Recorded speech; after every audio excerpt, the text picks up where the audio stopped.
tearing down idols, and we cutting down posts. We calling back Israel to the hell we know.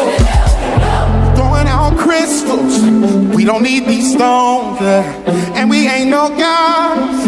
That's a job for y'all. All praise to the Most High. All praise to the Most High, Yahuwah. All praise to the Most High. All praise to the Yah Israel. Tearing down idols, we cutting down poles. We calling back Israel to the hell we know. We throwing out crystals, yeah. We don't need these stones. We ain't no gods. That's a job for y'all.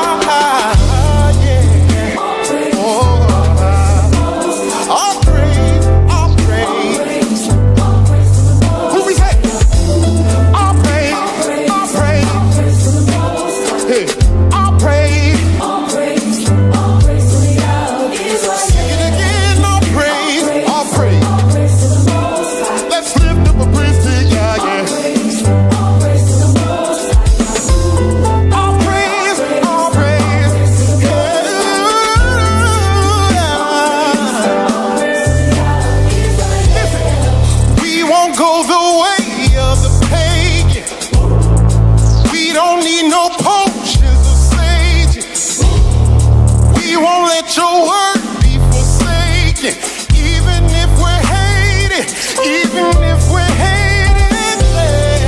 We won't go the way of the sages. We don't need no potions or stages. We won't let your word. No, even if we're, we won't go the way.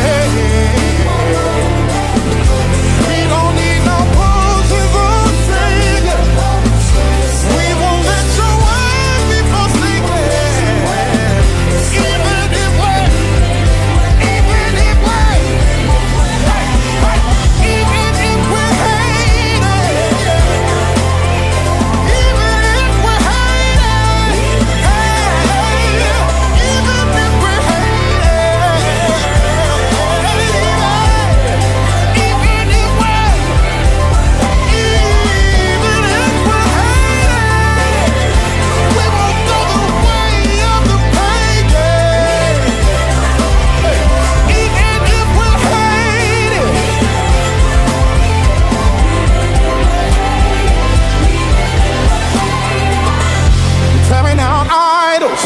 and we cutting down poles.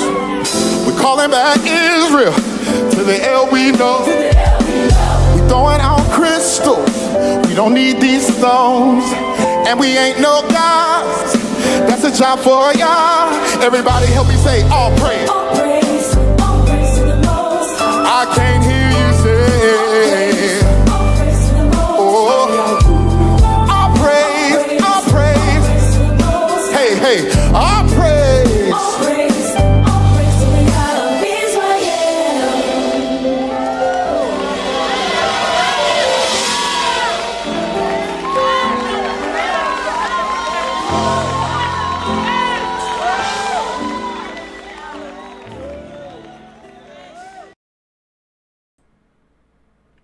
Peace and blessings.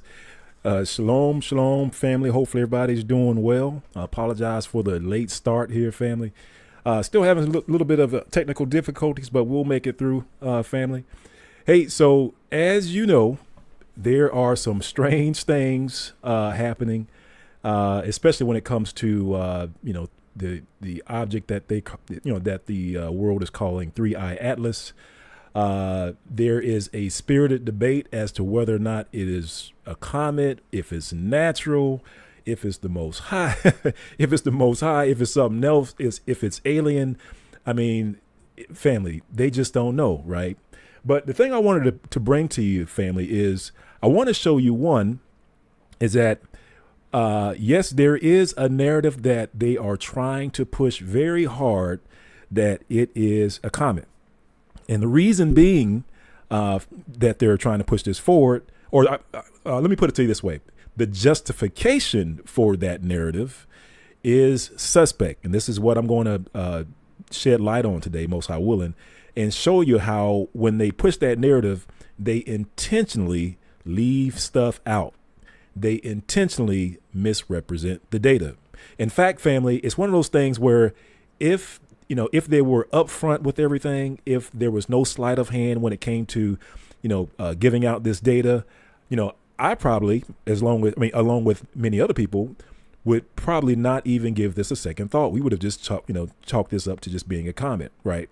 But the fact that they're being so suspect about it, the fact that they're being so shady about the data, that they are holding back, especially NASA and the government, they're holding back data. And it's only when the data becomes public via another institution, because here in the U.S. As well as around the world, we have telescopes all around the world. We have observation posts all around the world watching the sky, so no one has a monopoly on the data coming from the sky. No one has a monopoly on it. So when the James telescope, or when one of the NASA telescopes picks up, a reading, from this object, whatever it is, and they withhold their data, well, they can only withhold it for so long, because there's going to be somebody else from a different, observatory that's going to give the same data. And in fact, we saw this in some of the data that came out of the James telescope, or NASA's telescope, where they got the reading, they held on to it. They were like, you know what, we're not going to come off this information just yet. And then lo and behold, another satellite, another observatory came and, gave released their information. And then NASA was like, oh yeah. We found the same thing too. And they gave it out. And I see somebody put something in there. It has recently turned green. We're going to talk about that. We are going to talk about that, because that is yet another anomaly. But let's just go back down. Let's just revisit some things, just kind of refresh our memory, because a lot of stuff has happened, family, especially in these last couple of months, that it might be easy to forget what happened. And one of those things that was given out or said, or not even sure where it came from, but we saw it on social media. And that is, people were saying things like, NASA just said that there's some black aliens that's going to show up in November. Right. And of course, there's the rapture of, was it September 21st through the 23rd, I think. So we got the rapture coming up. We got the, of course, feast days coming up. We've got the aliens, black African-American aliens, supposed to touch down sometime in November, which is really kind of around the same time that this 3-eyed Atlas, or this comet, or whatever it is supposed to make its rounds or meander its way through the solar system. That's if it does, or if it makes a pit stop, we don't know. And, all this stuff that's going on in the world, around the world today, it is a mess. So let's just refresh our memory. I'm just going to replay this video real quick, just to refresh our memory, especially about the African-American or the African-American aliens. Check this out, family. Turn that up so they know we outside. Yes, sir.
We interrupt this program for a special news bulletin. An unidentified flying object has been confirmed over the city. Stay tuned for more updates.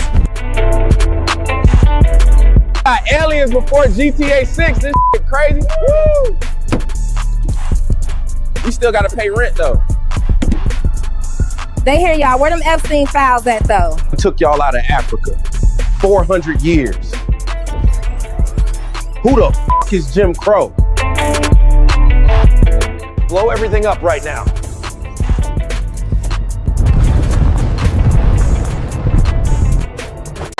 Wouldn't that be great if aliens came to this planet and they were black?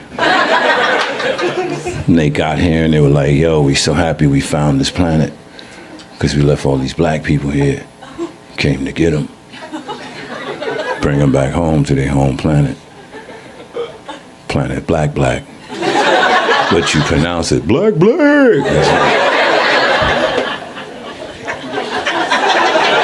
They would take a census of all the black people in this region of the world.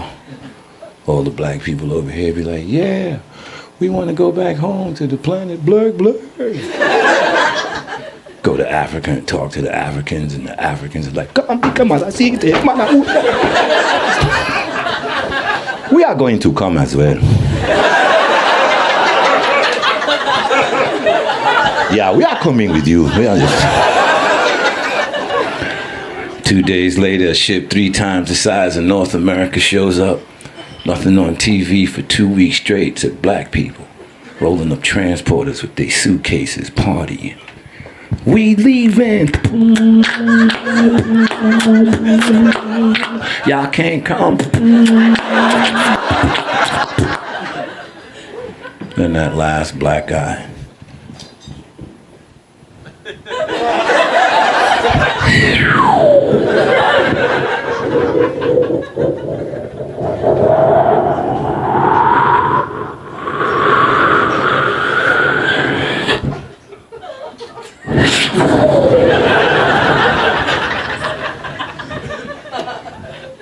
No more black people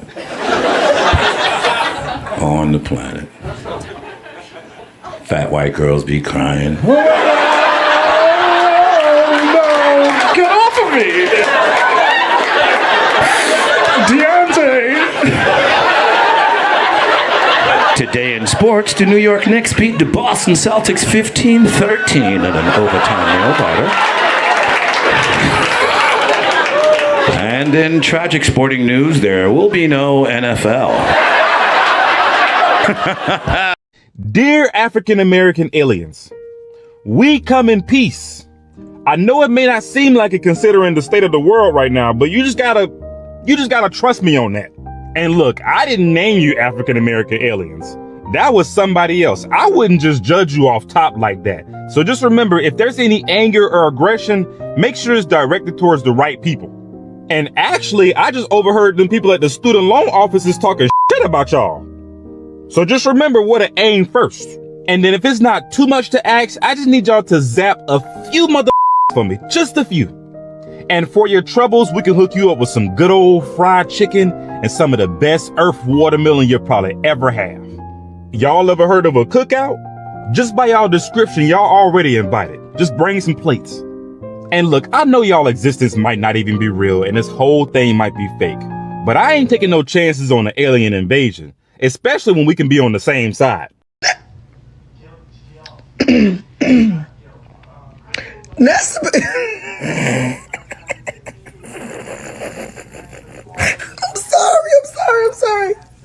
I'm sorry.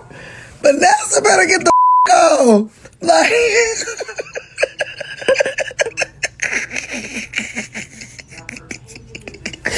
it's never gonna be a time in history. I don't think it's ever gonna be a time in history where black people ain't gonna be blamed for something.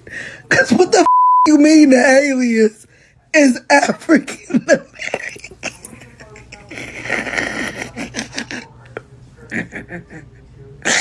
Wait a minute, and then another thing. Why nits or like what's happening like African American? Cause if they come here, I'm not scared. I feel like if they come here and they really African American, Baby, y'all need to be scared, not me.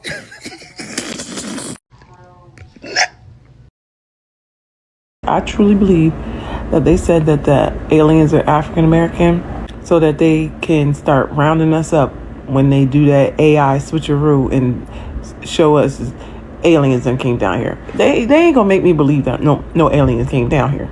It's gonna be AI, hologram, something like that. And they said that the aliens look African American, so you won't be able to tell the difference between an alien and African American. And people are just gonna use that as an excuse to start rounding us up, because they're not gonna know which ones is the aliens and which ones is African Americans, real African Americans. Because why would it be specific to us? Nah, man, they trying to get us. They trying to get us. They really want to be able to, they want any excuse. They making up supernatural excuses now, y'all, to be able to enact violence on us. I really do believe that. Because why would you say African American specifically? Don't that sound weird to y'all? Don't that feel suspicious to you? Why all of a sudden the aliens, they know what the aliens look like and they look like us? Specific to us. A NASA scientist has claimed that he saw... All right. I won't play the whole thing, but you get the point, family. You get the point. So yeah, this odd thing, family, in social media, all of a sudden, somebody put something out to talk about the African American aliens were coming in November, October, or something like that, family. So people were clowning about it, of course, on social media. And again, people were pointing to the 3-eye atlas because that was the object, the strange object that just came out of nowhere, and it showed up, and it's the one thing that plane, as far as the arrival time, we see that it's supposed to arrive here, at least in the inner solar system, around September, October, November, that time frame. So it's very interesting, family. It's very interesting. But again, this 3-eye atlas, family, if it was a comet and if they were, the folks that were in charge of the data, if they were straight, if they were coming forth with the information, if they weren't trying to withhold information, and if they weren't trying to mislead with the information, many folks probably would not have given this a second thought. We probably would have just chalked this off to another astronomical event and just went about our business. However, they did what they did, so now we are looking into it. So what I'm going to do, families, I'm going to play for you 3 videos. So the first video is a person that is, he's a skeptic. He's actually going to talk about this gentleman called Avi Loeb. So Avi Loeb is the Harvard scientist, claims Harvard scientist, and he's the one that says that, hey, keep an open mind about this object. It could be artificial because it has all these anomalies, and he listed out all those anomalies, the things that were not comet-like about this object. And he said, well, and based off of these things, I would highly recommend you keep an open mind on this and planning, just having a plan in place just in case this thing is not a comet and it's artificial. Now, the scientific community, the others, had issues with that. They did not like Avi Loeb bringing up the idea that this thing could be artificial, that this thing could be something other than a comet, and they went in on him. And let me play this video from this gentleman. I believe his name is Anton, and he's going to tell you a little bit about why he doesn't agree with this thing being, the possibility of it being artificial. So let's take a look at it. Let's see. Hello wonderful person, this is Anton, and today we're going to discuss some new updates in regards to the third interstellar comet detected in the solar system, the comet referred to as 3-eye atlas. And we're actually going to talk about something somewhat important, mostly because, once again, this comet has received a lot of buzz online That's also unfortunately is getting a little bit too speculative and a little bit too bizarre. And so because of these new headlines, and also because of the recent email I received, I wanted to discuss the subject once again, focusing primarily on scientific facts and everything we know about the subject. And so before we start the video, I wanted to briefly address a very important concern that has now been voiced by a lot of scientists out there. As a matter of fact, this is based on several emails I've received in the last few weeks. And here we're talking about emails from actual scientists that are unfortunately somewhat upset. And so here researchers behind this recent study, especially Rohan Rahat-Gaonkar and the international team you see on this list, express deep concern that their work is being misinterpreted and actually miscommunicated by invoking very unusual exotic explanations involving aliens, and specifically alien probes. And I guess here you're probably aware who's doing all of this and why this is creating so much controversy. The Israeli researcher working at Harvard, who has unfortunately been completely misinterpreting all of these results just to once again fit his own agenda, and so that he basically can sell more books. And as I promised in some of the previous videos, we're just not going to discuss his work anymore, just because it's become completely ridiculous. And really because of what's being mentioned by these scientists and what most of the scientific community is now definitively stating. Now, of course, he's making some really bad generalizations talking about most of the scientific community. That's not necessarily true, but that's his, I mean, he's entitled to his opinion on that. And of course, he's going to, as you'll hear from him shortly, that he will start speculating. And a lot of his speculation is high level speculation, not a lot of scientific hard data to back up his view, but we'll see that here shortly. But one of the things I do want to point out, family, because I do want to bring this back to the scriptures, and again, there was a lot that went on here, at least for us, because I'm over in the U.S. I know we probably have an international audience.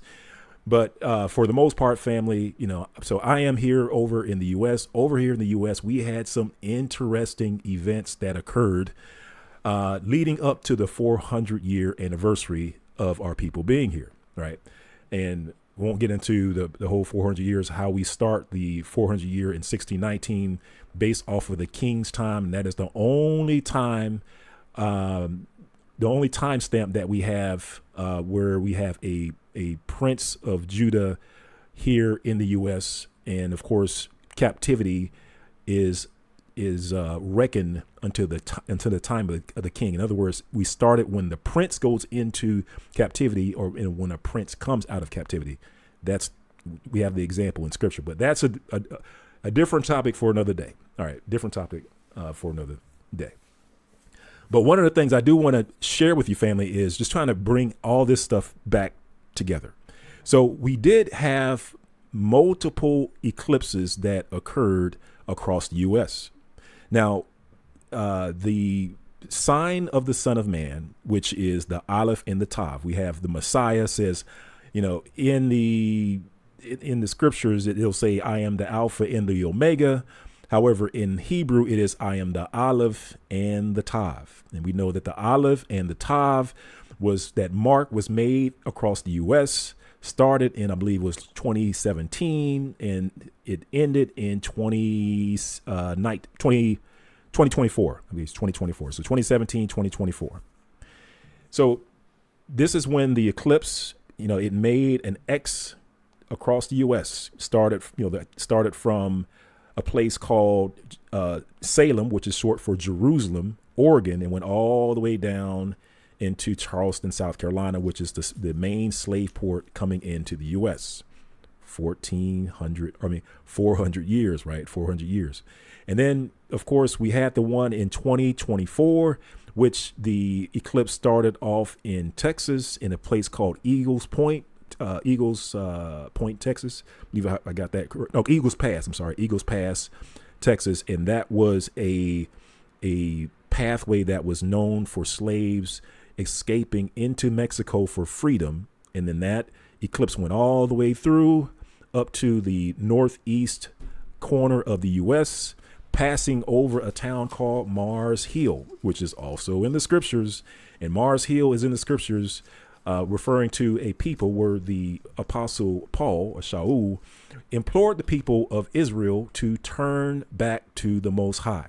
So we saw all these, strange occurrences and similitudes and things occur in the U.S. around those dates.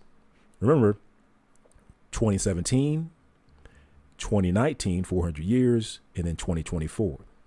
Well, we have this object called 3I Atlas. And the reason why it's called 3I Atlas is because it is the third of the interstellar objects that we've discovered. So all of a sudden, we just had these interstellar objects just appear out of nowhere. And oddly enough, these interstellar objects kind of line up with some particular dates that we may not be aware of. For example, remember I said 2017, right? So 2017 is when that the first mark of the X of the Tav, right? And the Tav, the number represented by the Tav is 400, by the way. But in the X, where the meeting points where those two eclipses intersected, it intersected over a place called Little Egypt. Well, that first X that went from, remember, Salem, Oregon, or Jerusalem, Oregon, all the way down to Charleston, South Carolina, that occurred in 2017. Well, guess what? 3I Atlas, which is the third of the interstellar objects, the first object occurred, guess when? 2017.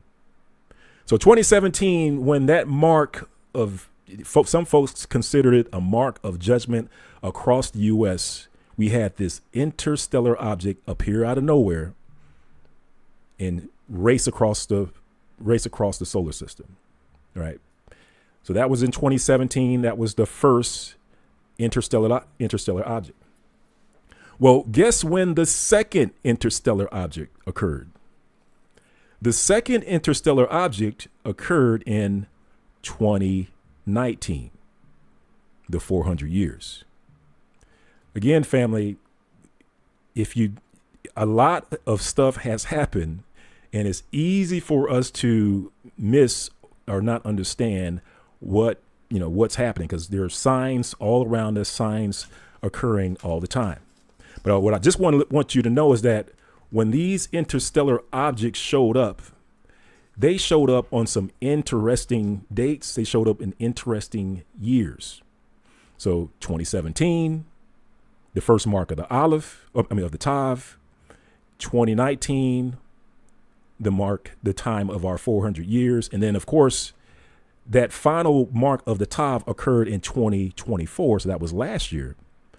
But then here we are coming up on a feast of trumpets, tabernacles, atonement. And we know that the prophecies to be fulfilled will be fulfilled in the fall feast. So here we have what folks are saying, a comet, interstellar object, race across the sky. It is interesting, to say the least. Interesting, to say the least. So here we are, fam. We have this interstellar object, and it comes from, actually, before we go there, let me go ahead and play this clip from, I'm finished playing this clip from Anton, and what we'll hear from Anton. So Anton's going to tell us about this interstellar, I keep calling it a comet, but we'll just call it an object. This interstellar object comes in 2025, and he's just going to tell us why we should believe that it's a comet. Nothing to see here.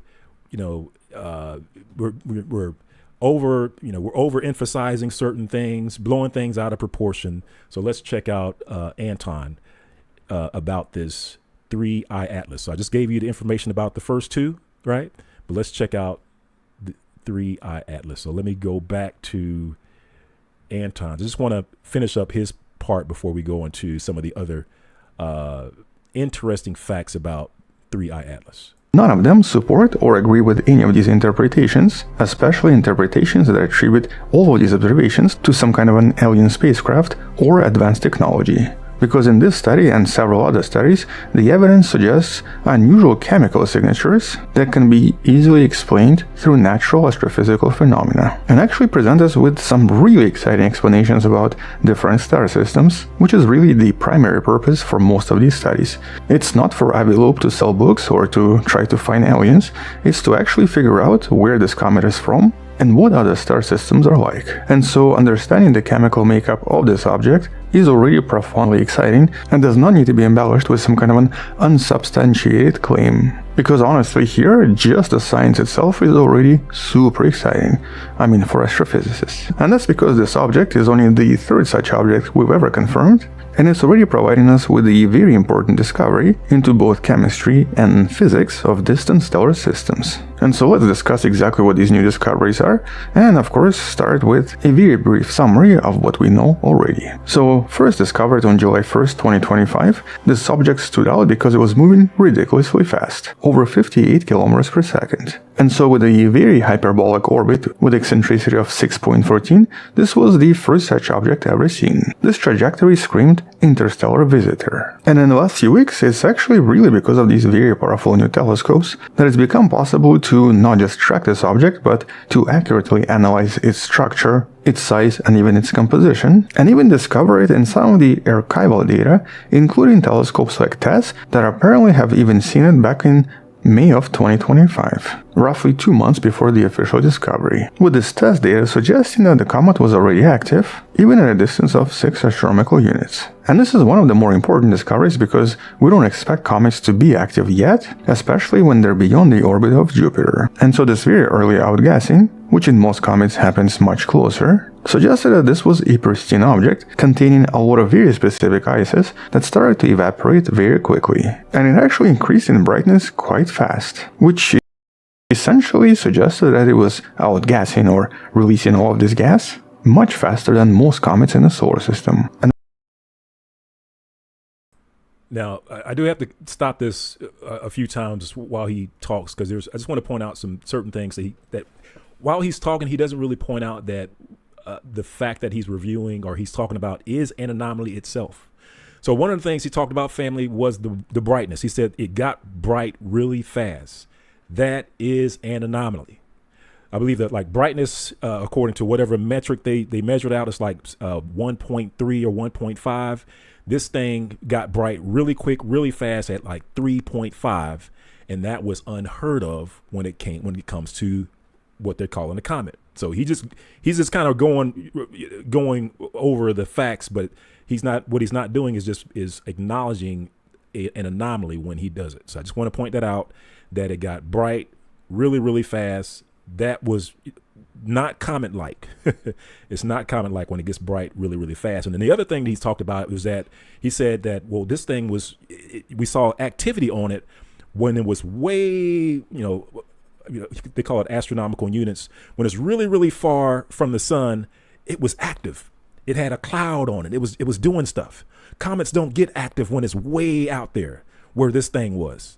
That's another anomaly. You get where I'm going, family? It's like, so they're trying real hard to make this a comet, but it's what Avi Loeb is doing, and some of these other, I want to say astronomers are doing, is that they're pointing out, hey, all these anomalies, I don't know, this thing isn't lining up with what you're trying to sell us, right? So it might be something else, is what they're saying. It might be something else. All right, so let's keep going. Researchers discovered that this was the result of hypervolatile materials such as carbon dioxide and carbon monoxide, which normally have a much lower sublimation point compared to what we usually find on comets, which is water ice. With this being a very important first hint, it suggested that comets from other star systems might of course have different composition to the ones we typically find in the solar system. With these suspicions officially confirmed when the James Webb Space Telescope observed this back in August of 2025. And so here on August 6, using the near-infrared spectroscopy, And at a distance of about 3.3 astronomical units away from the Sun, James Webb was able to capture the comet in a lot of detail, and most importantly observe its spectroscopy as well, with these first results being absolutely groundbreaking. First of all, it revealed that the comet here, or the fuzzy atmosphere surrounding the nucleus, was primarily made out of carbon dioxide. As a matter of fact, it was approximately 8 times more carbon dioxide compared to water. This was the highest CO2 to water ratio ever seen in any comet out there. Highest seen in any comet out there. Again, this comet is breaking all the rules. You know, what they're calling a comet is breaking all the rules. It was the fastest comet of any comet out there, interstellar comet out there. It was the biggest comet, you know, according to some of the size estimates of any comet out there. It was, you know, it had this increase in brightness that they didn't see in other comets. Now he's talking about the cloud. Now this cloud is unusual. It's not like a cloud of any comet out there. And also, I don't think he's going to talk about it here in this little clip that I got of him, family. But one of the things is the direction of the cloud. So normally clouds are behind the comet, but for the longest, this cloud was in front. And we're actually going to talk about that a little bit further on, because there's still some anomalies with this cloud. They try to glaze over it or try to hide it, but there's still some anomalies with this cloud that also was confirmed with a recent study by scientists, of course. So again, and of course, we're going to talk about the color here shortly as well. But again, family, there's all kinds of weird stuff with this comet. And again, when we try to find out, all right, so does this thing have anything to do with scripture, or, you know, should we be paying attention to the comet or anything like that? And for that, let me just bring up something real quick, family. Let me just see if I can get this PowerPoint up. Hopefully it won't lose my spot.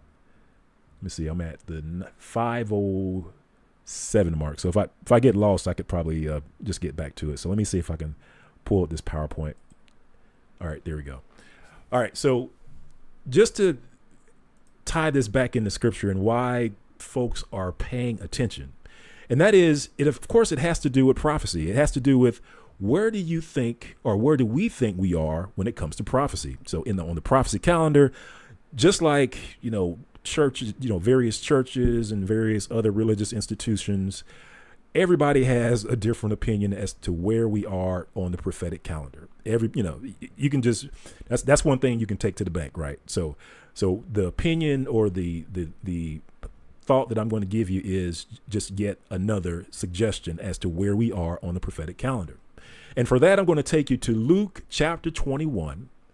And of course, this is talking about the return of the Messiah. So many across the Christian community, of course, you know, folks are saying, you know, Christ is going to return September 21st or 23rd, somewhere around there, somewhere around the Feast of Trumpets. It's funny that they're pointing back to an Israelite feast day, but they're saying that they're expecting the Messiah to return sometime this month. And, you know, so that's out there. So we'll see afterwards, and we'll see the fallout if that happened, or if it didn't. We're going to do a follow-up video on that, most high willing, and see if the person that did that prophecy, we'll see what he does, because sometimes people will change the prophetic date, or they'll just go missing.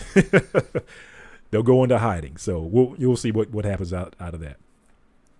But aside from the Christian community expecting the return of the Messiah, right, of the, you know, of course, the rapture, we also have, you know, of course, scripture, which talks about the Messiah coming. And this is one of those scriptures which talks about the Messiah coming. And this is Luke chapter 21. And let me, I guess for context, I'll read verse 24 on down. And it just reads, it says, and they shall fall, make sure my microphone's open. Okay, we're good. It says, and they shall fall by the edge of the sword and shall be led away captive. This is talking about Israel. This is talking about the house of Judah. So the tribe of Judah, Benjamin, and Levi. And it's saying that they shall be led away captive into all nations. Now, this is during the time of the Messiah, right? During the time of the Messiah. So this was a prophecy yet to come. AD. So during the time after the time of the Messiah, there was a prophetic captive or a leading away in captivity, in chains, in slavery into all nations. And this is one of the things that one of the strongest scriptures that we point out, that there is only one people on planet Earth that fits this description. Hallelujah. There's only one people. No one else can testify or confirm or identify with this, prophecy. But anyway, let's keep reading. It says, and they shall be led away captive into all nations. So this is talking about the southern kingdom, the house of Judah. And it says, and Jerusalem shall be trodden down by the Gentiles until the time of the Gentiles, or times of the Gentiles, be fulfilled. So we know that in the place of Israel is going to be trodden down by the Gentiles. So saith the Bible, so saith the scriptures. And it says, verse 25, and there shall be signs in the sun. We saw the Aleph and the Tav, and it says, and in the moon, and in the stars. Oh, in the stars, we got something in the sky. And upon the earth, distress of nations. Now, I will point out that we did find signs in the stars, because what we found was that even during the time of the eclipses, that the eclipses occurred with the sun and the moon in certain planetary and in solar system and constellation alignments. In other words, we saw that we had the Revelation 12 constellation, which showed up, right? And we also had whenever the eclipses of the 2017 and the eclipse of 2024 occurred, that occurred in certain constellations. I actually have a video on that. So it wasn't just the fact that the eclipses occurred, but it was also the fact that when those eclipses occurred, they occurred with certain constellations, which certain constellations would participated in that eclipse, which was powerful. But aside from that, family, it says, let me just back up here, verse 25. It says, and there shall be signs in the sun and the moon and in the stars, which you talked about, those constellations. And it says, and earth, distress of nations. I mean, pick a time in history where there isn't distress of nations, right? And it says, with perplexity, the sea and the waves roaring. And it says, men's hearts failing them for fear, for looking after those things which are coming on the earth. So when there's something coming on the earth, people are going to be afraid, family. And it says, for the powers of heaven shall be shaken. And then verse 27, and it says, and then shall they see. Now, this is one of those verses, family, where I believe this is a key verse. This is a key verse. This is a key event that verse 27 is speaking to. Verse 27 says, and then shall they see the Son of Man coming in what? A cloud. There's a couple of things, attributes associated with the Son of Man coming. He's going to be associated with a cloud, with power and great glory. Hallelujah. And it says, and when these things begin to come to pass, not when they come to pass, but when they start to come to pass, it says, then look up. So he's telling you to look up. He's telling you, he says, look up and lift up your heads, for your redemption draws nigh, or draws near. Hallelujah. Glory be to the Most High. Hallelujah. So this is a time, family, where we are instructed to look up. You're supposed to be looking up. Why? Because our redemption is drawing near. Now, it's interesting, family, because, of course, I'm just like everybody else, family. I'm reading this verse 27, and I'm thinking, all right, so we're going to see him coming. I'm thinking it's going to be a quick event. Maybe for 30 minutes, they're going to see him coming. But hey, this could be a long event. This could be a epic, event that lasts a long time. Who knows? There is no timestamp when it, as far as I know, when it comes to this scripture. I'll leave it to our Bible thumpers, our Bible professors to correct me in the comments. But as far as I know, there is no time frame as to how long we are going to see the Son of Man coming in a cloud. And it says with power. Hallelujah. Now, I will show you, family, and I apologize because I was kind of rushing, so I don't have the video. But what you will I guess on our follow-up, what we'll do, family, most if I can remember to do it, but this object is associated with plasma. What they're saying is that the cloud that's surrounding this object, whatever it is, they're saying that this cloud is so electrically charged that they're saying that it is packed with plasma. It's electrically charged cloud. So it's not just dust. No, it's an electrically charged, powerful, I call it a coma, which is what they call a cloud around a comet. So a coma is a cloud around a comet. But this is what the scientists are pointing out. Scientists are pointing out that, oh man, this thing looks powerful. This cloud is a powerful cloud that is around whatever this object is. And again, family, I'm just like you. I'm looking at this saying it's probably a comet, but I can't ignore, family, when certain facts just keep coming out. Like when I hear a scientist, I'm just doing some research and I hear a scientist says, man, this is a powerful cloud. It's filled with plasma. It's got electricity. When we look through, look through the telescopes, right, and we look through it using our instruments, we see that this thing's powerful. And I'm like, where did I hear that before? And I go back to Luke 21 verse 27. I'm like, okay, well, all right.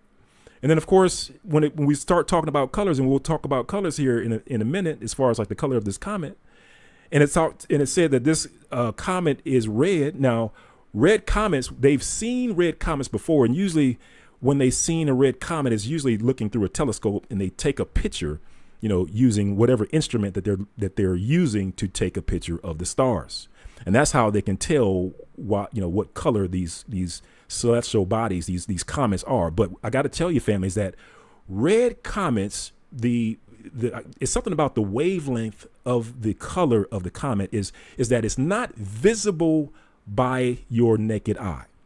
Like, in other words, if a comet was racing across the sky, there's something about that wavelength where you couldn't be able to see it, the red comet. So that's another thing about this comet is that it was red, right? And if you are able to see a red comet, you are witnessing an extremely rare event. The rare event isn't the fact that there's a red comet. The rare event is the fact that you can see it. So if you see something red in the sky and they're telling you it's a comet, you may want to do a little research. You may want to do a little research as to what you're looking at, right? Make sure that your house is in order and all that good stuff. So it's interesting, family. So they were saying, man, this thing's red, man, it has a cloud. I'm like, well, it does check a couple of boxes. So if anything, we just gonna put this thing on the watch list, right? We're not going to call it an alien. We're not going to call it, say it's the Most High come back. We don't know what it is. We're just going to do what the scriptures up. We're going to look up. We're going to look up and monitor it and see what's what. And I'm sure, as people say, as it gets closer, we'll find out. But the thing is, family, as it gets closer and as the images are captured by these high resolution government satellites, the problem is, family, is that they are not releasing that data to us. Like, there was another picture. I think somebody was talking about how there was another like satellite or something like that captured a high resolution picture of it, and the response from government was, yeah, we got it. We're not going to release it until November. Well, that's when it's here. That's when it's going to be. It's going to be here in November. Why are they waiting until November to release it? So this is one of those things, family. It's like, you got the government acting funny. You got these scientists acting funny, kind of with playing around with the facts and not being straightforward. If it's just a comment, just say so. Just put out the facts and just be done with it. But now they kind of holding back. They'll say something, but then they won't tell you something else. It's like, it just makes you wonder, like, what's really going on, right? But let me just finish this up, family, just by sharing this other scripture with you. And this is Matthew chapter 24. And this is speaking to the same thing. And it says, again, just reading down in context. So we'll start at verse 27. So this is Matthew chapter 24, verse 27. And it reads, "For as the lightning cometh out of the east and shineth even of man be." Hallelujah. Verse 8, "For whosoever the carcass is, there will be eagles be gathered together. Immediately after the tribulation of those days shall the sun be darkened." So after 2019, after the 400 years, there was an eclipse that made the Tav across the U.S. And that Tav, the number, the symbol, it marked 400. It marked 400, the number 400 across the U.S. It marked 400 across the U.S. And this is also when we tell people that at the moment in time of that marking, all hell broke loose here in the U.S. Well, I'll take it back. At the moment in time of 2019, the 400 years, make this correction, all hell broke loose. You had COVID. You had unrest, global unrest, George Floyd, all this stuff. You had the highest crime, murder rate ever here in the country. All kinds of stuff. You had, earthquakes and all this stuff happen, kicked off at 2019. Even so, because let's say, for instance, if you're going to be a skeptic and you're going to say, well, we've always had wars and rumors of wars. We always had earthquakes and tsunamis and stuff. We always had that stuff. Well, the fact is that even in editorials, even like newspapers have written articles about how in 2019, they were talking about how it was, 2019, 2020, like it was the worst year ever. Like, was this the worst year ever? Hashtag COVID, where you had the highest unaliving of all times, thousands of people unalived, the beginning of thousands of people unalived, 400 years. Just a lot of stuff, family, a lot of stuff. But I digress. Let's keep going, family. I don't want to keep you too long. Let's go. It says, immediately after the tribulation of those days, 400 years, shall the sun be darkened, and the moon shall not give her light, and the stars shall fall from heaven, and the powers of heaven shall be shaken. And it says, and then, now I will also point out to family, let me go back in my PowerPoint slide, because a lot of us saw the stuff with Iran and Iran with the missiles and hitting Israel and stuff like that. And if you have to imagine that to a person living in the AD times, around the time of the Messiah, or even the BC times, prophesying this and seeing this in a dream and in a vision, and not knowing anything about missiles or rockets or anything like that. And he's looking in his dream and vision, and he's seeing missiles and what is missiles and rockets fall from the sky. To him, is going to look like stars, and it's going to look like stars falling from heaven. And then as those rockets land and they explode, and it's going to look like the heavens shall be shaken, rumbling, right? But just to give you an idea of how current day events can be viewed from the perspective of a prophet, looking through his vision, looking at present day times, not knowing anything about rockets or anything like that.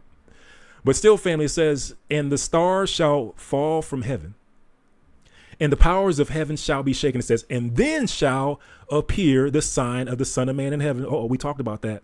It says, then shall all the tribes of the earth mourn. Like, oh man, and that's one of the things that we saw, that when that Tav was made across the U.S., there were people all across various religions and denominations talking about, this doesn't look good for the U.S. Not with this X being made across the heart of the U.S. And the crossing of the X, the crossing intersection point was over this town, this section called Little Egypt. And who is Egypt associated with? Egypt is associated with Israel. It doesn't look good. And it says, and they shall see the Son of Man coming in clouds of heaven with power and great glory. Hallelujah. So when we see the Son of Man coming, we're going to see an object coming in clouds and with power and great glory. So those are the different attributes of whatever when the Son of Man comes. Hallelujah. And this is something, family, I apologize. I'm doing a lot of talking. I don't have the slides to show you. But just to kind of talk through some things, family. What comes to mind for me, family, is the last time in history, in these history books, that we see the heavenly bodies associated with Israel is in 70 AD, when just before the temple was destroyed. So if you don't know, so the Roman army led by General Titus, of course, he sacks Jerusalem, destroys the temple, raises the temple to the ground, digs up the foundation stones, and makes it so that a person passing by, it makes it as if it was never even there. It makes it, he made it as if it was never even there. But when all that occurred, when the Roman army first arrived at Jerusalem, they arrived and presented themselves on the hill or on the ridge, which was on Passover, on Pesach. And there were a couple of descriptions or a couple of accounts that were captured by one Tacitus, and Josephus. And one of the things that they captured and recorded in their books was what they saw above Jerusalem. They saw heavenly bodies. What they heard were things that they couldn't explain. And this was the hedge of protection being removed from around Israel. This was the beginning of the scattering of Israel. So when they showed up, and what they wrote in their book was they heard something move above Jerusalem, move above the temple as if it was departing. This was 70 AD, family. The last time that these heavenly visitors of Israel were present above Jerusalem. So they left. It was recorded by Tacitus. It was recorded by Josephus. They left. And that was the beginning of Israel's diaspora, the beginning of Israel's scattering. Because remember, it says, the Messiah said, you will be scattered into all the nations of the earth. You would go into slavery into all the nations of the earth. The Roman captivity was the beginning of that captivity. And in any event, family, so this occurred, right? Israel was scattered, and these heavenly bodies departed. So now we are at the end of that 400 years. We are at the end of the scattering, where the prophesied regathering of Israel, the prophesied deliverance of Israel is to come to pass. And it is associated with the Son of Man, the sign of the Son of Man, which we saw with that olive and the tav, right, over the U.S. So we are at that time where, if we're going into chronological order, family, and I know there are different perspectives on this as far as, where we are in the prophetic calendar, but trust you me, family. If you look up and you see the Messiah with great power and glory, guess what? We all gonna be on that same page. We all gonna know where we are in that prophetic calendar, right? We all gonna know when he shows up. And so my point is this, family, is that we could possibly be at that point. Because we could possibly be at that point, that's why when it comes to these heavenly bodies, that's why I, as well as others, are paying attention. Could it be a comet? Oh, absolutely. Could it be something natural? Absolutely. But could it be something else? Absolutely. All right. Absolutely. All right. So let's, I'm going to abandon Anton's dialogue. So I think we get the point that, he doesn't really agree with Avi Loeb. He'll say things like, well, could be a comet. And he's pointing out things that there's anomalous or anomalies, but he's not pointing them out as anomalies. And specifically when he talks about how, this comet, when we looked at it, it has nickel in it. And man, I'm tempted to play it, but I don't want to keep it too long. What's our time looking like? Oh, we're already over an hour. But so he's, saying that it's nickel, but the thing is, family, that nickel without iron is very rare. And this is what they're finding when they analyze this comet. So let's do this. Let's shift gears a little bit. So we're going to come off and stop showing Anton's video. And I'm going to share this other gentleman's video. And this is a gentleman that, so he's an astronomer. He has telescopes at his house, and what he does on his channel is that he personally looks at the sky. He's off in some remote place, and what all he does is he looks at heavenly bodies, looks at stars and stuff like that, and he tracks it. And just like these observatories, he has his own equipment, and with his telescopes, he's able to capture these heavenly bodies. So with that in mind, what he's doing is that he's capturing pictures of Atlas, 3i Atlas, in his equipment. And what he's saying is that, I don't know what y'all talking about, but what I'm seeing in my equipment doesn't add up with what they talking about. I'll say that again. He's saying that, I don't know what y'all talking about as far as, it having a tail and all this other stuff. He's like, I'm looking at it in my equipment. It don't show up like that. In fact, it's showing some anomalous stuff that we need to talk about. So let me bring his video up, family. Let's just take a look, and we'll talk about it, because of course with some of the scientific stuff, it can be what people call a word salad. So we will try to interpolate whenever possible. All right, let's check this out. I'm going to stop that and let's play this. Guys, let me remind you, for the ones that are new here, I have 15 anomalies against the comet hypothesis. 15 that are highly suspicious, one more than the other, highly suspicious that it can be alien made. Yes, you heard it. Alien made. Stop making it a stigma. Forget what they say. Think with your own head. 15. The 15th today. The 14th yesterday. What do they have to say us that is a comet? NASA says. And it looks like a comet. That's it. And while they have loads of people desperately trying to prove with evidence, that's what matters to science, it's evidence, not what they say, or what I say or anybody. It's data, evidence. And the evidence that is here, 15 all in favor of the possibility of being made by design, by an alien civilization. We don't know what it is right now in this moment in time. If somebody says it's a comet, it's a freaking liar. Regardless the degree, the position, the whatever. Liar.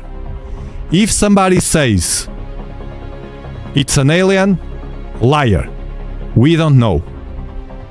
If somebody says it's natural, liar. We don't know. So, it can be a comet, still can be a comet, although the chances are getting lower and lower.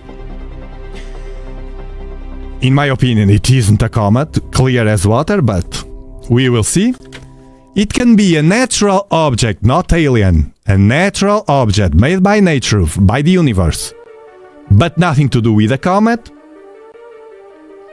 What would be something very interesting for science? First, because it will break these freaking shenanigans, imposing dogmas. Second, because it will be knowledge for human race, human species. And it can be an alien.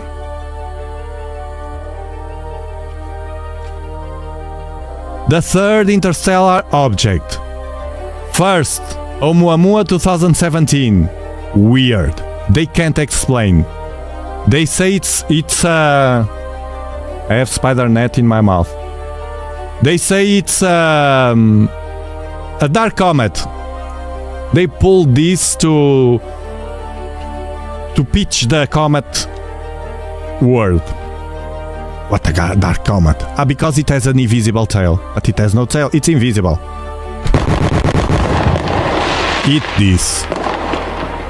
2019, Comet Borisov, it was a comet. 2025, this is the weirdest one in human history. In human history. No gas. Too fast for a comet. No tail. No tail. Oh, but Tiago, I saw on Twitter. NASA says no tail. I showed you here. I will not do it again. That's not a tail. That's a poof. It has no gas tail, as comets have. But Tiago, are you sure about that? How do you know? How do you know that? Because I capture comets here. This is a comet with a gas tail. This is a comet with a gas tail. This is a comet with a gas tail. And too much dust as well. Overlapped. Two tails overlapped.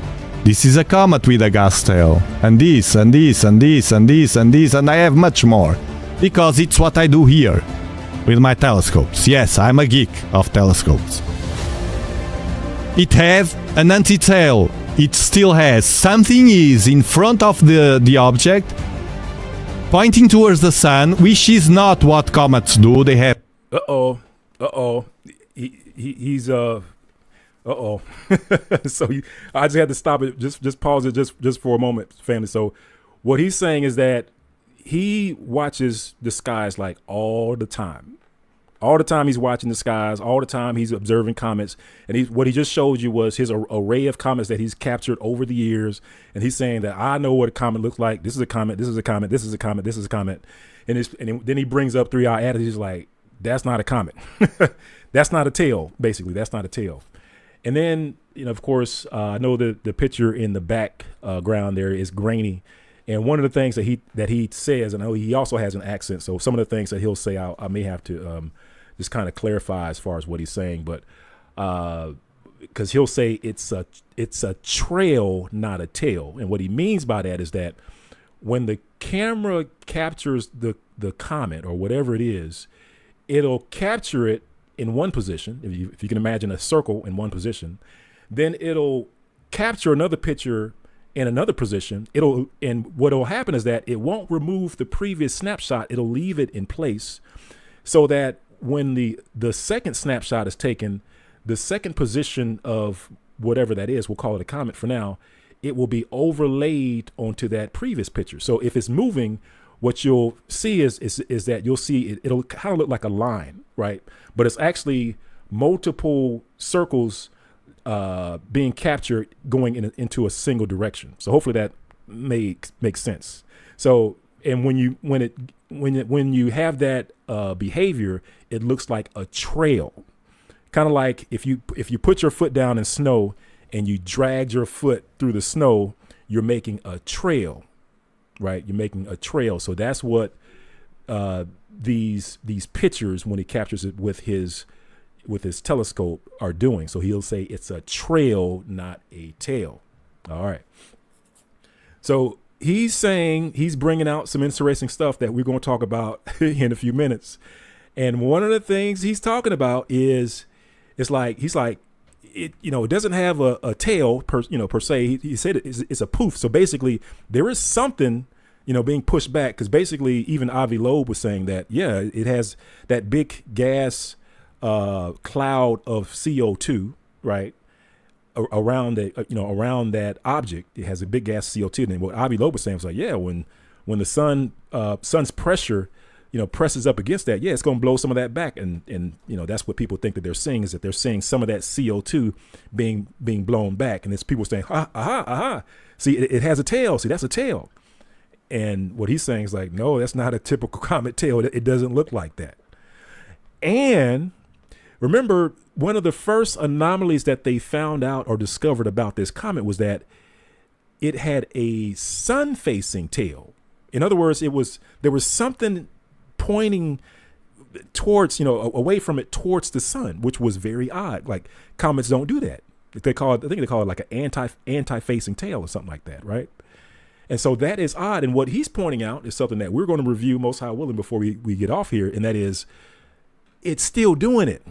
And that's one of the things that these people are leaving off when they start talking about things like, oh yeah, no, see, it has a regular comet tail. Yeah, it has something pointing away from the sun, but there's still something pointing towards the sun. That did not go away. That is still there. And this is what he's pointing out. And we also have some other folks pointing out. And we also have the captured images to prove that it is still doing it.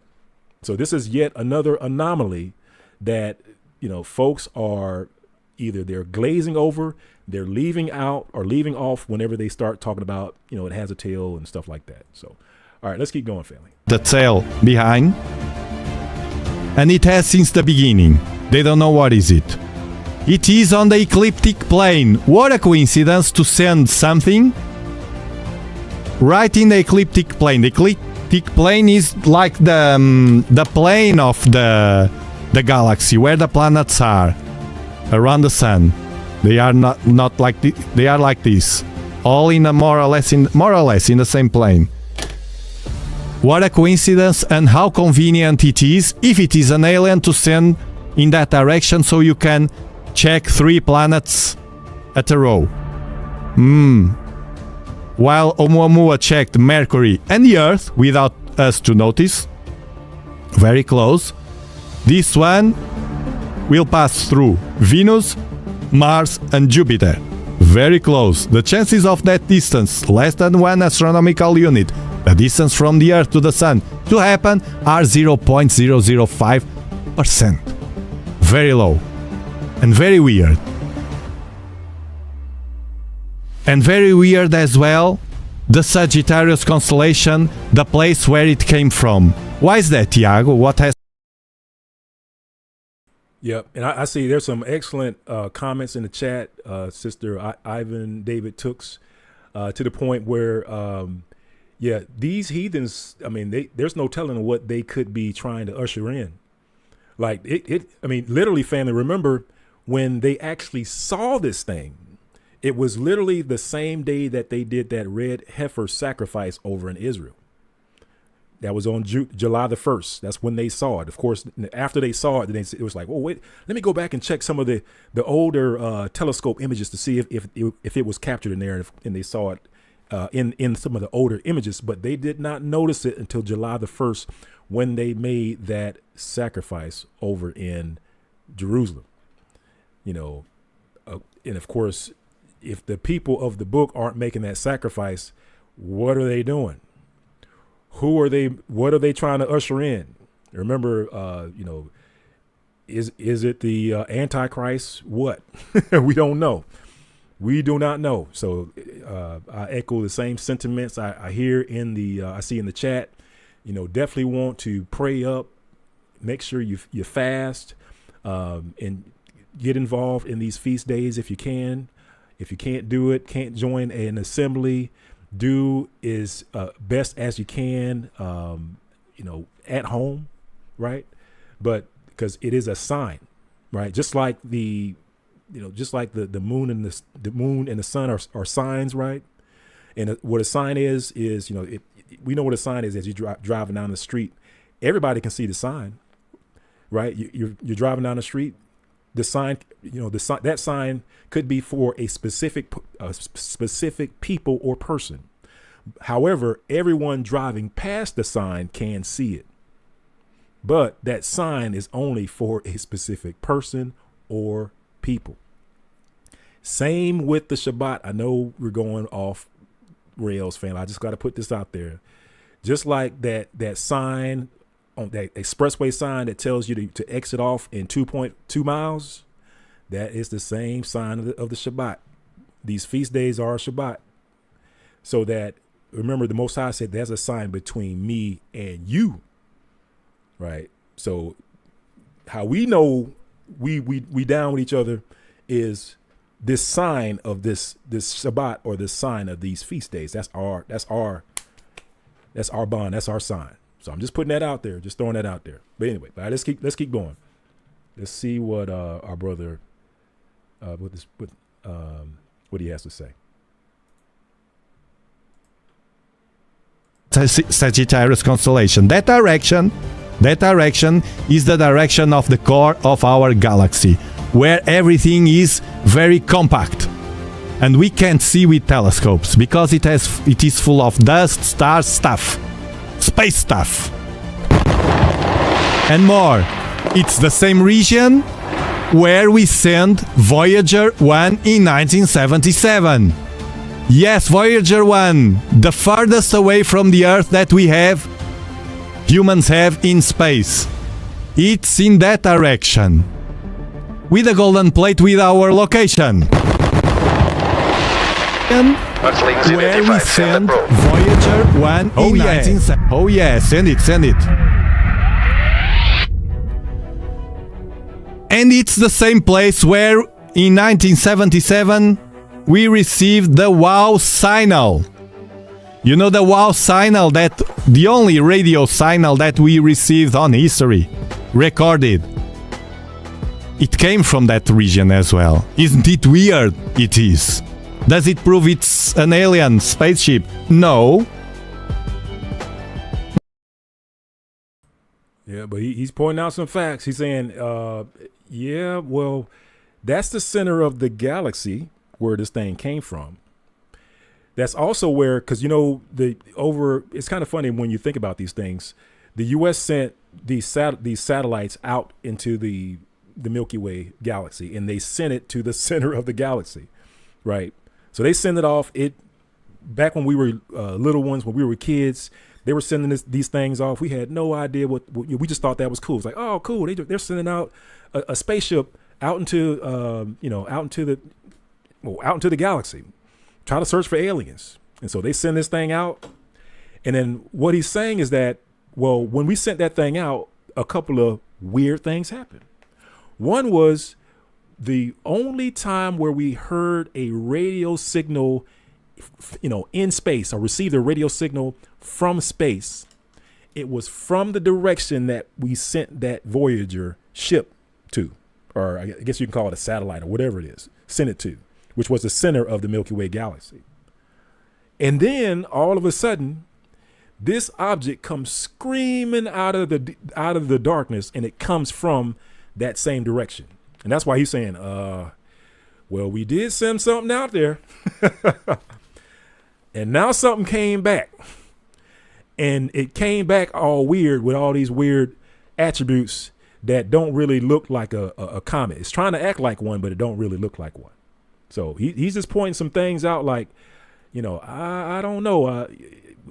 Let's line all the facts up. If you want to be honest about it, let's line all the facts up. No. But it's a heck of a coincidence. Isn't it? It's moving. You see the movement now? It started here and now it's here. Remember, for the ones that don't know, that this lets the previous image here, so it will do like a trail here. It has no tail. You can see it has no tail here. You can see only red, green and blue because it's the noise. If it had a tail, it will be forming behind the object. Maybe the WOW signal came from this moving object. Who knows, man? Who knows? But denying that possibility,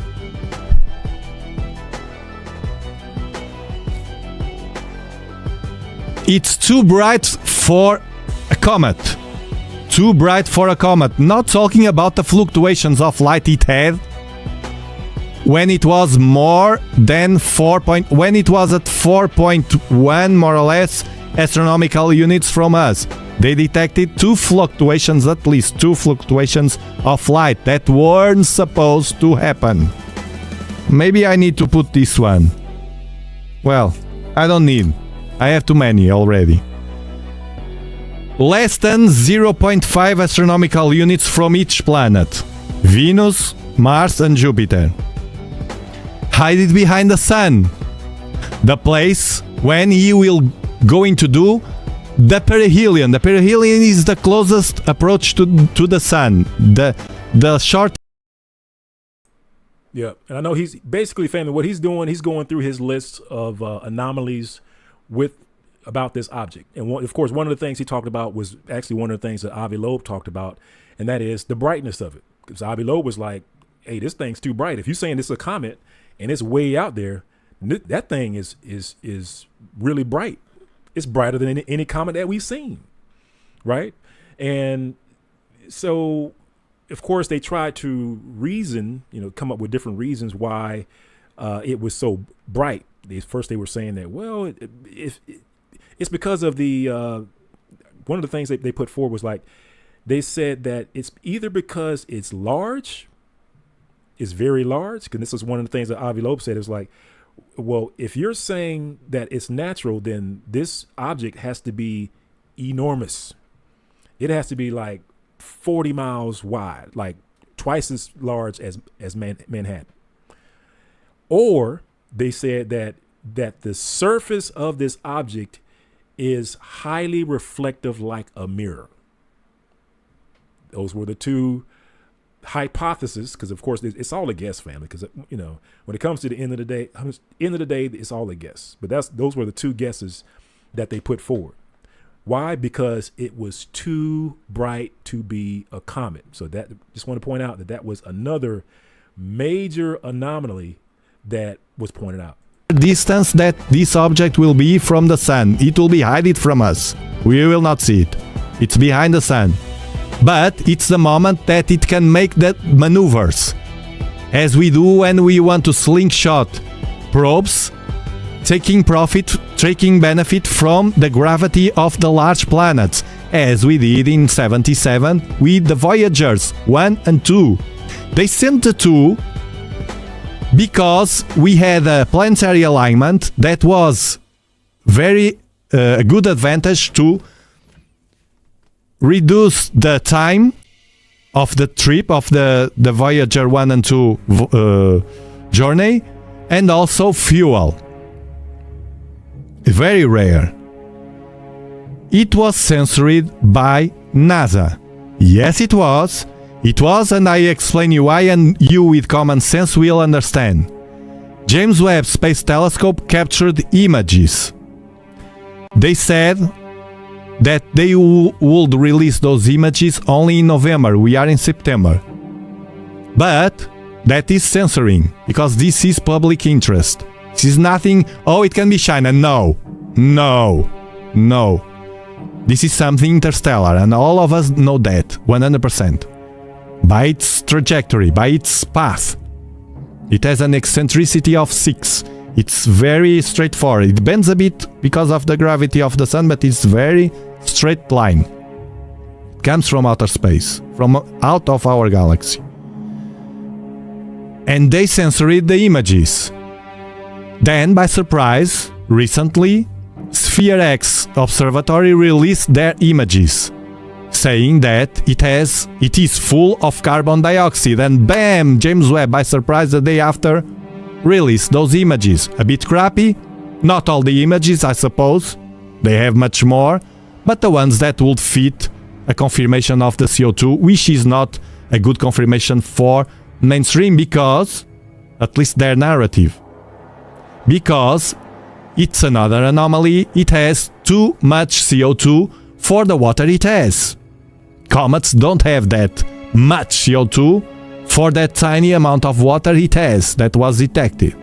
So another anomaly.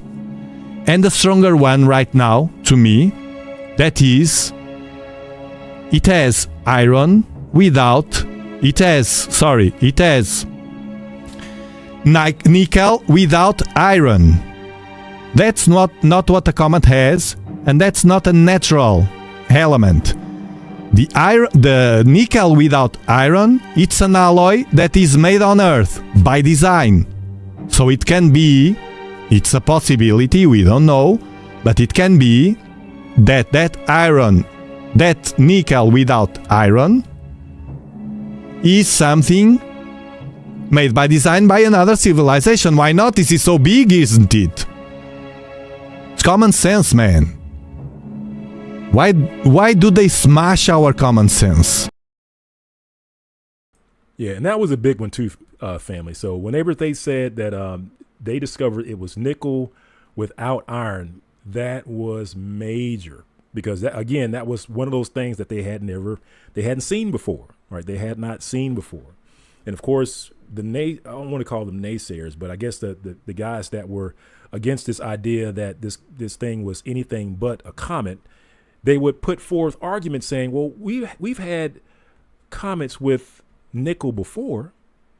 We have them all the time. You know, we've seen them multiple times, and that's a partial truth, but not without iron. This is what, you know, Avi Loeb was putting forth as well. And that is usually the only time you see that is in manufacturing and something that's manufactured. So that too was a major, major discovery when that information came out. We like to think, don't we? We like to put the brain working, don't we? It's healthy. It's healthy. The 14th, yesterday, extreme negative polarization. Explained yesterday. And today, the color changed too fast. Too fast for a comet. And I will show you, because I asked AI to help me. Oh, we got to slow down on this one. So one thing was that the light from I'm calling it a comet, the light from this object was different. They said that light was polarized, right? And even when Avi Loeb was taking a look at this thing, he said, well, as this thing is traveling, first of all, there's something in front of it that's pointing towards the sun, and what's in front of it looks like a glowing halo. And again, you know, you think back to the scriptures, a wheel inside of a wheel, right? The Ezekiel's wheel, circles, right? Halo, circle, wheel. I mean, that's just one of those things you kind of think of. But in any case, there was an anomaly with the lighting of this comet. So they said they discovered it was polarized. That was just something that was, again, it's just knocking down, family, all these different it's making all these firsts, like it's the first of its kind. It's the fastest. It's the largest. It's the, you know, the first comet that they've seen with nickel and no iron. It's the first that, you know, just all these different things, family. So it gets really, really hard to make this thing out to be what they're trying to make it to be. All right, it's really tough. To show my audience in a compact and very explicit way, why is that? And compare with other comets, for instance. You have here in 2013 the Eisen. It was a green coma, faded. It broke apart near the sun. We had a 46P Wirtanen in 2018, a bright green coma. Stable, emerald green coma, well observed close approach. This was very well observed, these two. Hale-Bopp, very famous, 1997.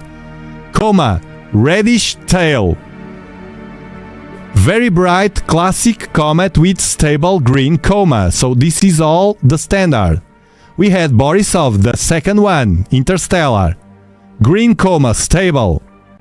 Behaved like a normal comet. Despite interstellar origin, this was a clear comet. But then we had Oumuamua, and you can see the color change here. Reddish, no coma. Asteroid-like, unusual interstellar visitor.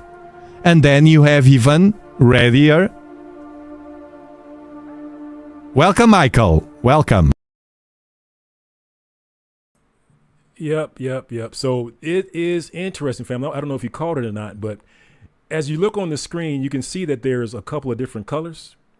So remember that Aleph and the Tav, right? So in 2017, it was just a little red. Like that first interstellar object that came through, it was just a little red. Is what he was saying. But then the one that's coming, is really red. The one that's coming, family, is really, really red. And also one of the things that he also pointed out, I don't know if you caught it, because again, he's going through this list of anomalies. And remember, one of the things that people pointed out, I forgot who made the comment in the chat, and that is, well, this thing changed colors. It went from red to green, right? And what he's saying is that, because of course you'll hear people say like, oh yeah, comets, yeah, they do that all the time. Or we've seen comets come in green and all these different colors, and that's normal. That's normal. Well, family, what he's saying is that the rate in which it changed is not normal. Like how quickly it went from red to green, like he's like, no, that's not normal. Like when somebody flipping a switch, no, that's not normal. No.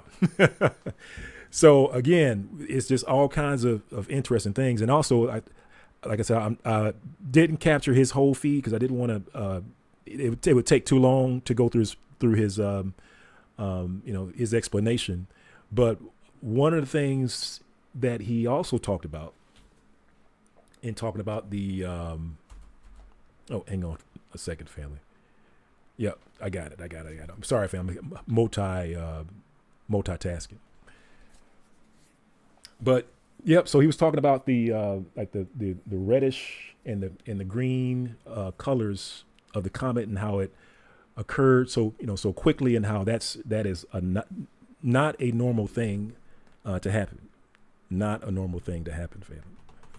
So before we go over his last point, before I bring it up, let me let him finish this one, and then we'll talk about his last point.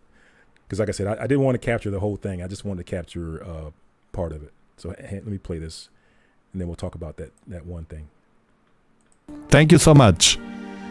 The 3i Atlas. Red to green, sudden shift. Sudden shift. And this was Atlas instrument.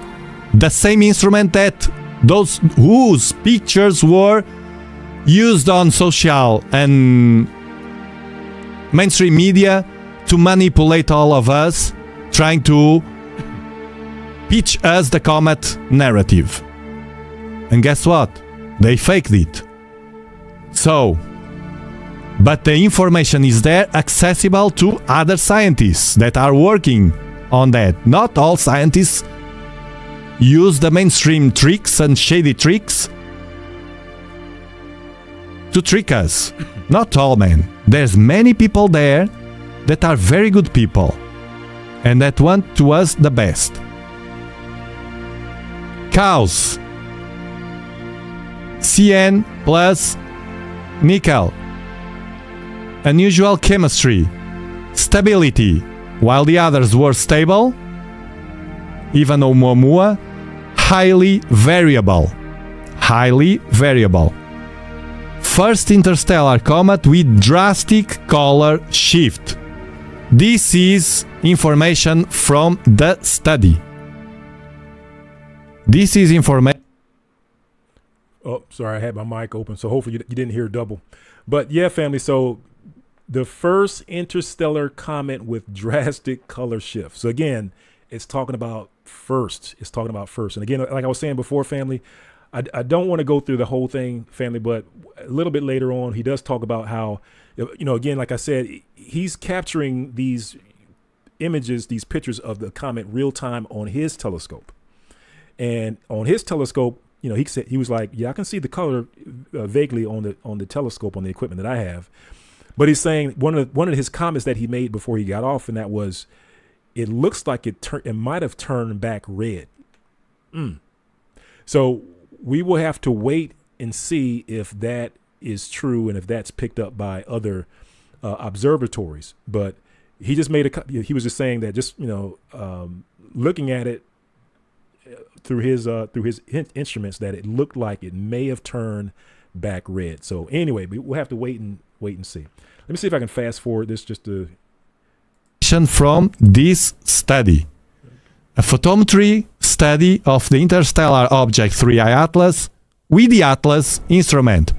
For the ones that don't know, 3i Atlas means 3 because it's the third interstellar object. Why? Because Atlas, it's the name of the instrument. If it was with my instrument, if I discovered this, it will be called 3I Dobsonian, Tiago, or something like that. All right, we'll leave that one there. There's a little bit left more to go in on the clip that I grabbed, but we'll leave it there, family, because I think you get the point. A lot of anomalies, it's one of the clips that I had of Anton, who was, he doesn't really agree with, all these, folks saying that it's anything else but a comet. And one of his comments was, if it looks like a duck or quacks like a duck, it must be a duck. Well, this duck is barking. This duck is doing something else.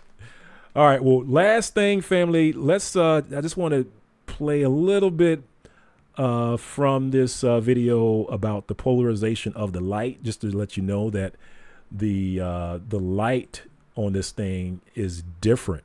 Like the way the comet looks, even scientists know that the light that this thing is giving off is different. And things got weird again. Yes, my friends, today we're going to talk about it, 13 Atlas, which never tires of getting weird. This time we're going to talk about the strange polarization detected in this object. Now, just in case you notice, his mouth movement doesn't line up with the words. I believe he's speaking in a different language, and they got translations going on. Is what you actually hear. So just in case you noticing that it doesn't line up, that's what's happening. So all right, so let's go, family. Let's go ahead and finish this out. Right, which has caught the attention of scientists, even classifying it as a new object, a new astronomical object, right? Something uncatalogued. Just look at the relevance of this discovery. So, I'll explain why this is relevant, and I'll also talk about a drastic change in the appearance of 13 Atlas, which has also been identified. So, no matter how much we say, hey, 13 Atlas is a comet and all that, it continues to exhibit some strange things that have caught the attention of scientists, right? So let's try to understand what's happening with this object, right? It continues to look weird as it approaches the sun, and today's other news has to do with NASA. NASA will make a big announcement tomorrow, right? September 10th, related to Perseverance. So, tomorrow at 11 a.m. Brasilia time, NASA will make a big announcement. So, we'll... Yep, left my mic open again, apologize. But hey, I just want to make land back on what Brother D. Rick was saying. It's like they are afraid. Man, I agree with you wholeheartedly on that, my brother. Can you imagine a people that that they've treated so badly, right? That they've just treated so horribly. And of course, they know in the scriptures what the scriptures talk about, that there's going to be, I guess, a payback or recompense that's due, what they have done to the Most High's people. And can you imagine that all of a sudden it looks like that day is here? Can you imagine? I mean, like Brother D. Rick was saying, like they are afraid. Like, whoa. What do you mean you're seeing something in the skies? Oh, we need to come up with a space force, because we can handle business now. We got some, we have some secret weapons, that we can do to defend ourselves. And of course, the scriptures talk about the heathen imagine a vain thing. But of course, that's not going to prevent them from trying, family. It's almost like a child that's know he's going to get a whooping, right? But he's going to try to fight, the dad or the mom or whoever's giving him that whooping. From giving that whooping, and family, that it is going to be worse because of what they're doing. So yes, they are terrified. Like, oh man, you mean that their Most High is coming back for them? I mean, because that's really what it's all about. It says your redemption draws near. Remember, your redemption draws near. They got that yoke about your neck, doing all sorts of things to you. But the Most High is supposed to come and redeem you, rescue you. And they're getting indications of something coming. Man, you talk about somebody being afraid. Come on now. Yes, Brother D. Rick, you hit the nail on the head on that one, my brother. All right, let's just finish this one out, family. Talk about this news in today's video. If you like the way I bring you information, like the way I approach the topics, and want to support me, well, I wanted to support Swarza, but I don't know what to do. It's very easy. Just leave a like below, and YouTube will automatically understand that this video is relevant and spread it to more people. I'd like to thank you for supporting and always supporting the channel.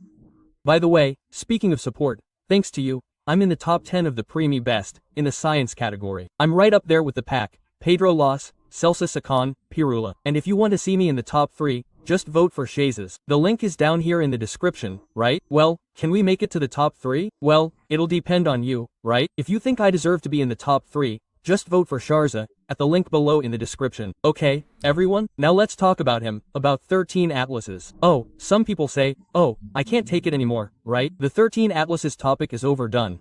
Quote. Anyway, some people are really tired of this topic, but we can't deny that it's a fascinating and strange object, right? This time we have an update that shows how different it is from everything we've ever discussed, right, when it comes to comets. So, today we're going to talk about its polarization, right? Here's the article that will be my source, look. An extremely negative polarization in the new interstellar object Comet 3 and ADAS. So, here's the article that serves as the basis for this article. And what are they talking about here in this article, guys? Leave the image of Gemini here, okay? Here's 13 Atlas, photographed by the Gemini Sound Telescope in Chile. As you know, scientists have been studying 13 Atlas since it entered the solar system, and they noticed something very strange. The way it reflects light doesn't match any known comet or asteroid. What they saw, right? To reach this conclusion, again, it's worth repeating. He said, what scientists discovered is that the way this comet reflects light is like nothing that they've ever seen. Again, seems like every single time there's something that it's like they've never seen it before. Just keep that in mind. It's the way that it's reflecting light is like nothing that they've ever seen before. Crazy stuff, family. Crazy stuff. When sunlight hits the dust and ice around a comet, it can polarize, that is, align itself in a certain way. Normally, this polarization follows some well-known patterns. What is polarization, right? Here's a little video of the Gemini Sound observation. Pretty cool, right? But what is polarization? Ordinary light, folks, vibrates in all directions, as shown in this graph here. Ordinary light.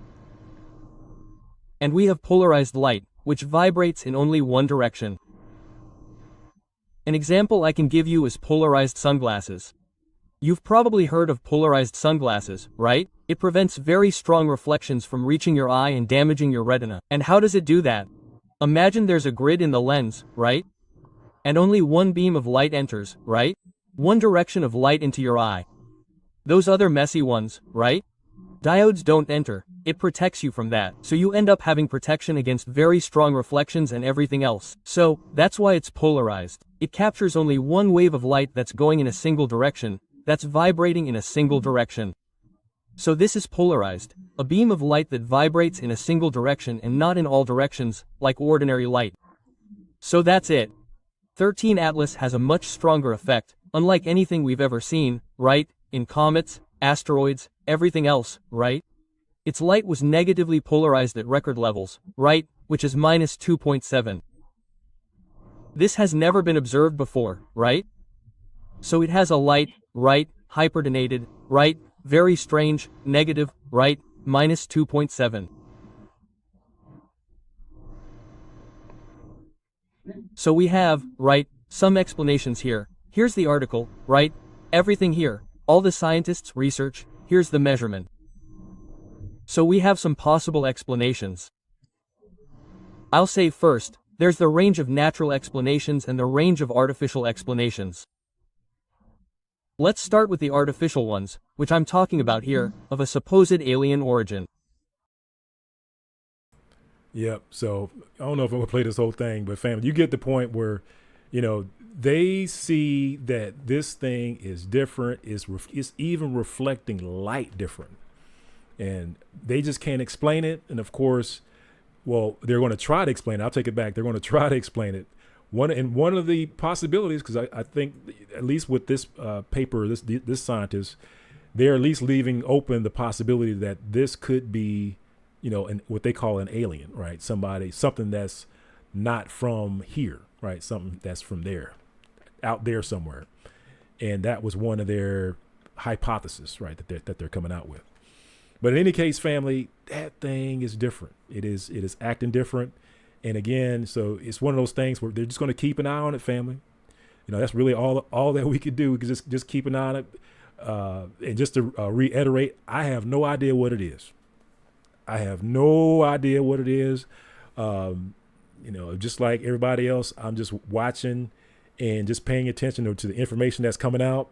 And the only reason, like I said, family, the only reason why I'm paying attention is because you notice when people start trying to hide stuff and cover stuff up and start not being, outright and forthright with the information.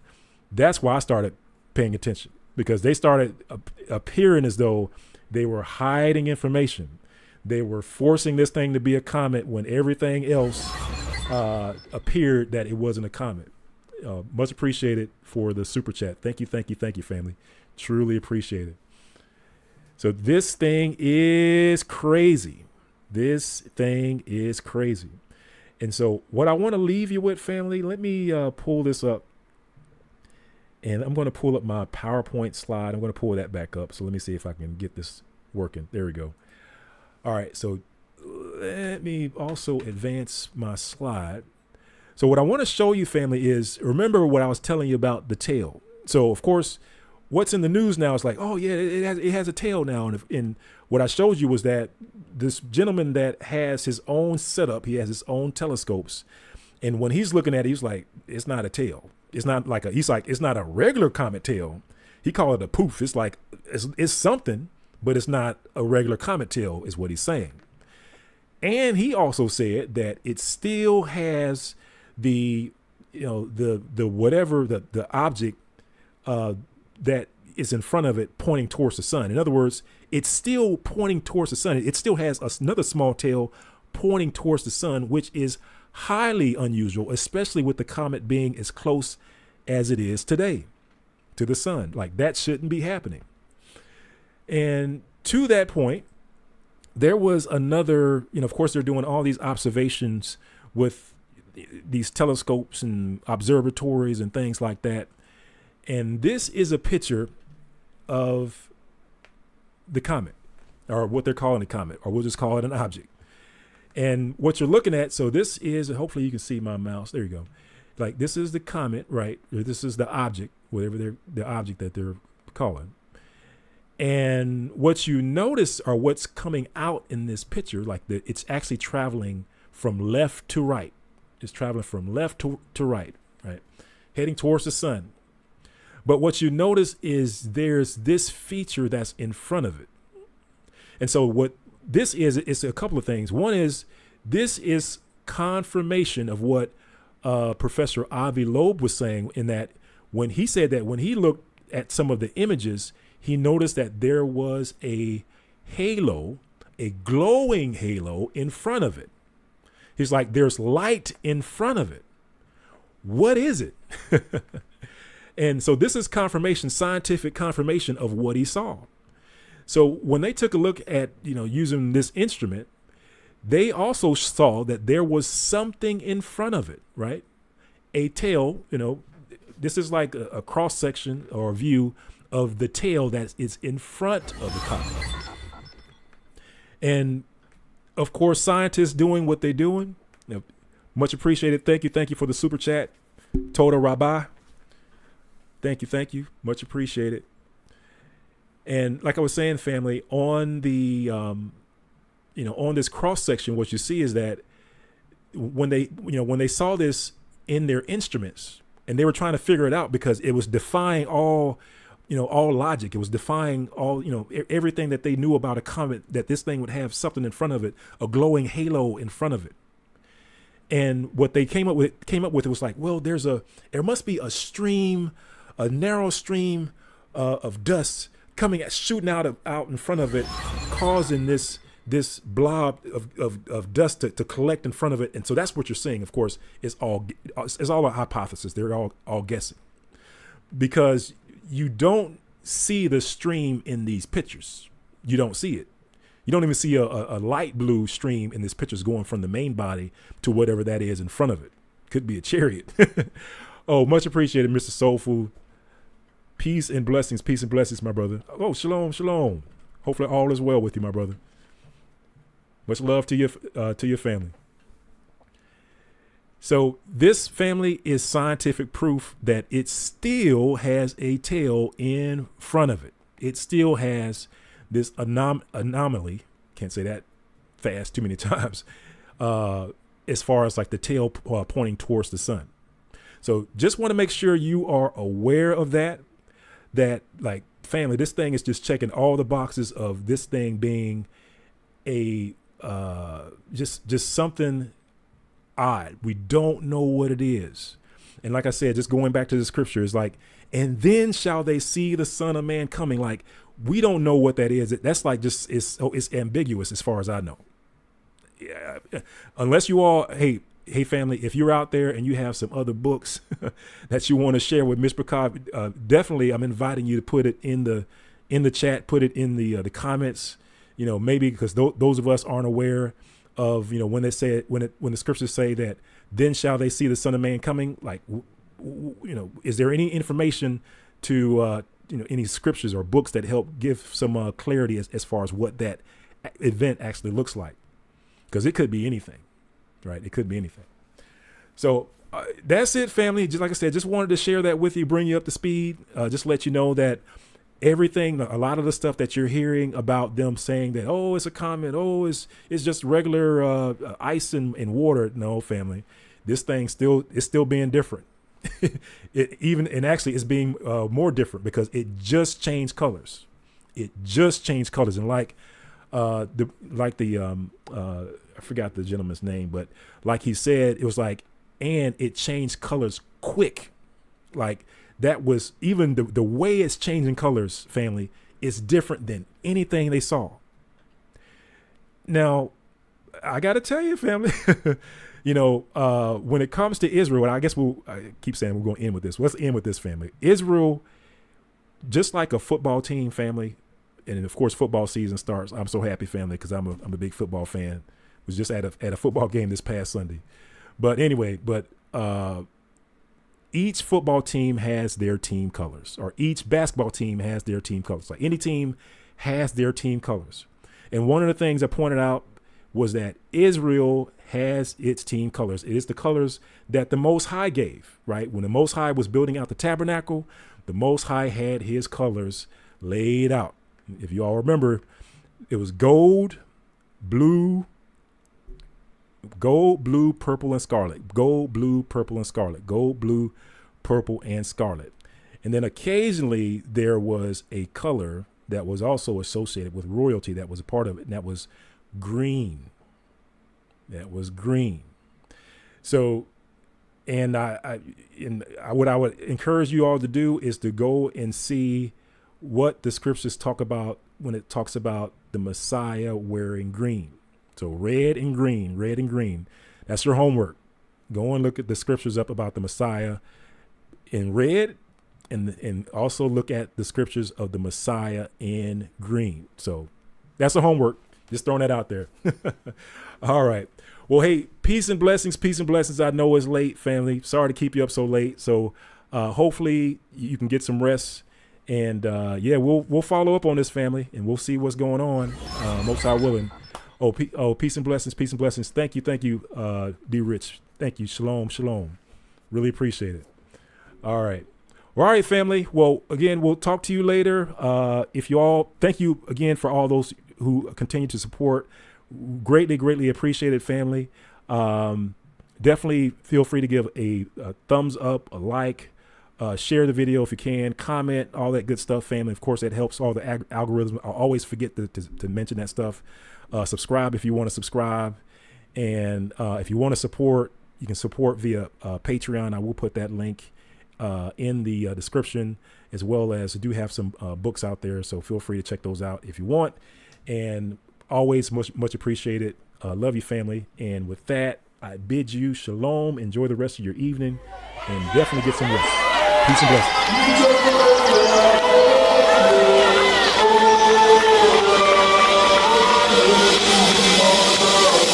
Tearing down idols and we cutting down posts. We calling back Israel to the hell we know. Throwing out crystals, we don't need these stones, and we ain't no gods. That's a job for y'all. I'll praise to the Most High. I'll praise to the Most High, Yahuwah. I'll praise to the Most High. I'll praise to the Yah Israel. Tearing down idols, we cutting down poles. We calling back Israel to the hell we know. We throwing out crystals, yeah. We don't need these stones. We ain't no gods. That's a job for y'all, yeah. Oh, all praise. Who we say? All praise. Hey, all praise. Sing it again, all praise. Let's lift up a praise to Yah, yeah. All praise. Yeah.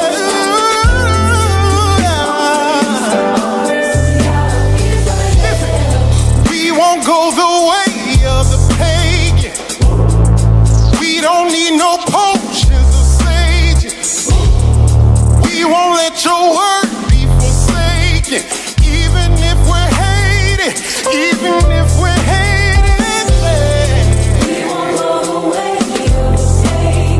we don't need no potions.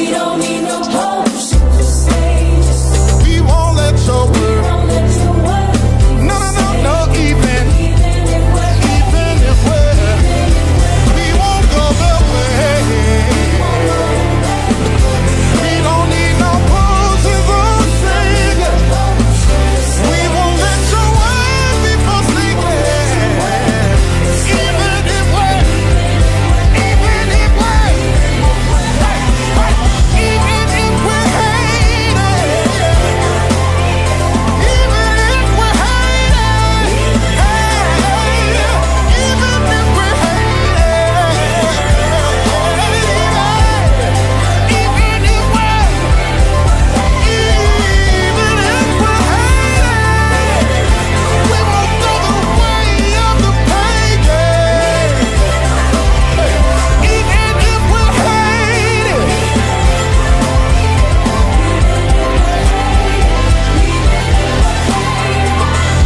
Tearing down idols and we cutting down poles. We're calling back Israel to the hell we know. We throwing out crystals. We don't need these stones, and we ain't no gods. That's a job for y'all. Everybody help me say all praise. I can't hear you say. Oh, all praise. Hey, all praise.